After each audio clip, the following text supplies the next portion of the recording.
Hello, John. Okay, it's a sort of a mini evaluation day today. Um, I have your watch in here. This is your 6309.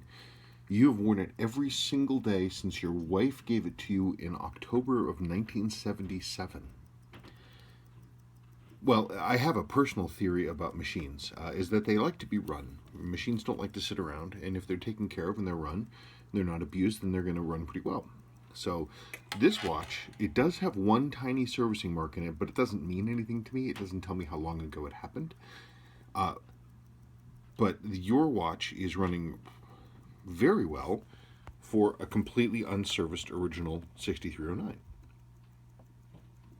The numbers are dropping a little bit because it's coming off of a winding spike because I got it up to full power, but that's still quite decent. It's in adjustment. It's got a little bit of beat error, but that's not major. It's a clean signal. I mean, this is good. I mean, I can't believe that a watch that has been running for 40 straight years is in this kind of condition. It's definitely unserviced. I look under this cap jewel right here, and there's no lubrication, none whatsoever. So it's definitely going to benefit from having a service, but geez, it's not in bad condition. Yes, the seals are ancient. You can see this seal is just flat. It's level with the surface here. It's supposed to be an O-ring seal, so that is just flattened down to just nothing. The numbers are still good, but they're dropping.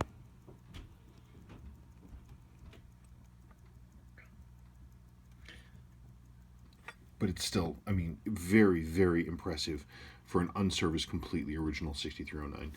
Your crown does feel just totally thick and gluey and full of garbage, and I'm sure the seal is just. I'm sure the seal, there's just not much left of it. It feels like the seal is just disintegrating. I can barely move it. It's just gross and gripping. But we get it's probably coming literally. It's the structure of the rubber is coming apart. But we get that rebuilt and that'll be fine. I pulled this crown. I disassembled the stem. And we get a new seal. The seal sits inside the crown right in here inside this channel. I put a new seal in it. It's good. Your lower mainspring arbor port is pretty worn, but that's normal for these. That's kind of one of the things. What I can do is I can install, I can repair that. I can either do a minor repair to close up that hole a little bit, make it tighter, or for a watch like this that's really beloved, that you want to keep running for a long time, what we do is we go in on the bottom plate. This screw right here, this sits on top of the axle that the barrel rotates on. The bottom end of that sits in the main plate, and the main plate is just brass. And so that hole, as this thing works and works and works, it works into an oval. So what we do is we go back and we retrofit it with a Seiko made jewel, a ring jewel, and it sits in there and it makes it nice and tight. That's, I think, a good plan. I think you would probably appreciate that, and it will certainly be a long-term fix that will set this watch up for the future, which is good. So the watch is definitely running. The movement's in good condition. You've got some minor moisture damage inside. The hand surfaces, let me see if I can get that crisp a little more clean. Boy, it's scratched up, but that's not bad. We can do a couple of things. I don't mind the gray of the dial.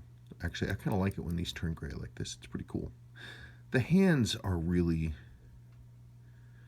grayed down. You can keep those as they are. Or if you want, I have sets of new, old stock, original, genuine Seiko hands for these. And white hands on this would really sort of make it look poppy. It would really make it pop. And then you'd be able to see them. They wouldn't necessarily glow because the lume is, even though it's brand new, it's still 40 years old. It doesn't glow that well, but it would look nicer. I don't know if you want to have this addressed where your insert has come apart here. I have some original good used inserts that might be better than this. There are aftermarket inserts. I don't really like the aftermarket ones because they're not as durable.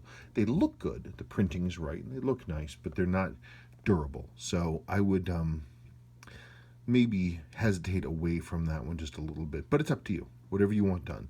We can do nothing. We can just clean the hands, take the haze off the surface of them, make them a little shinier. We can replace the hands with a new old stock Seiko set. And on this, we can leave this, or we can use, I have a few good original Seiko inserts that are going to have some marking on them, but like their pip will be intact. Or we can use an aftermarket, or we can do nothing. It's up to you, but it's a good watch. That's a good watch. And when it's clean, it'll look really nice. Okay, you let me know. Thank you, John.